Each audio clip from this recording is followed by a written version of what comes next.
Hi everyone, it's Kara.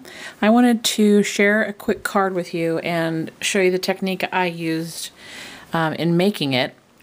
Now, this is something that I am in no means an expert at.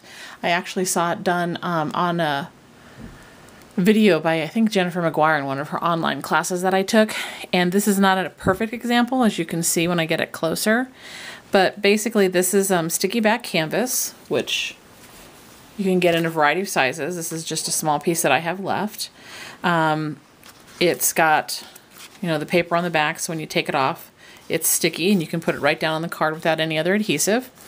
Anyway, what I did was the stamp pattern in the back is a Paper Tray ink one, and I just stamped it using Versamark, embossed with some clear embossing powder, and then I rubbed the Distress ink, I think this was antique linen, I think, all over it. And as you can see, the ink resists where the embossing powder is.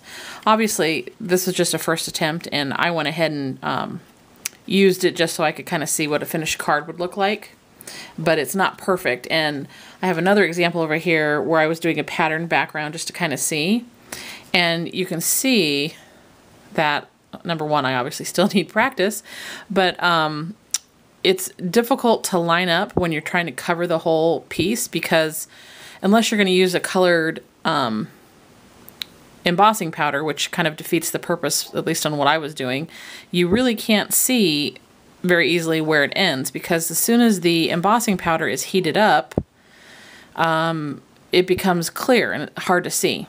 So what I'm thinking about doing is maybe, especially since I'm doing it on smaller pieces, is putting down the stamp, then the embossing powder, the stamp, then the embossing powder, and so on until I get the whole thing covered before I heat it. Because before you heat it, you can see the little clumps of powder over, whatever your stamp is.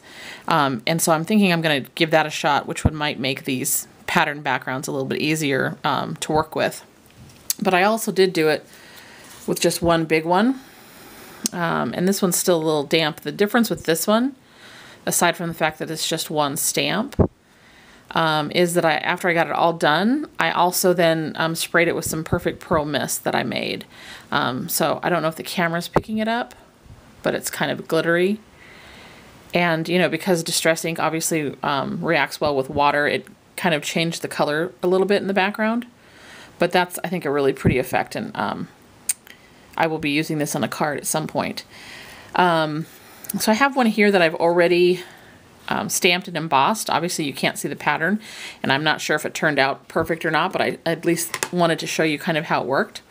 So, tear or cut the canvas to whatever size you want to use, and then basically just stamp and emboss like you would normally, and pick your Distress ink. This is Bundled Sage, just to be a little bit different. And then you can, brush on as much or as little of the ink as you'd like. You can kind of start to see that stamped image come out a little bit there. And I will show you the stamps that I use for these samples too. So there you go. Obviously, I could make it a lot darker, but basically you just play with it until you have the color that you want. And you could leave it like this, but I think that adding a little bit of water, in this instance with Perfect Pearls, kind of made it a little prettier. So I'm probably going to start doing that a little bit more. But anyway, you have the idea. You basically, like I said, stamp with Versamark. Use your embossing powder. I used clear because that was the look that I wanted to have, but you could do it with color. And then pick your Distress ink and, color it up. You can kind of see how it looks there. And then basically you can just peel off the back and stick it right on your card when you're ready to go, like I did here. Okay.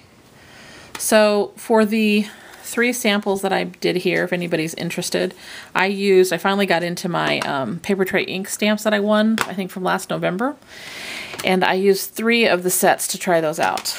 This one right here is Stitches and Swirls, and here's the label because I haven't labeled the case yet.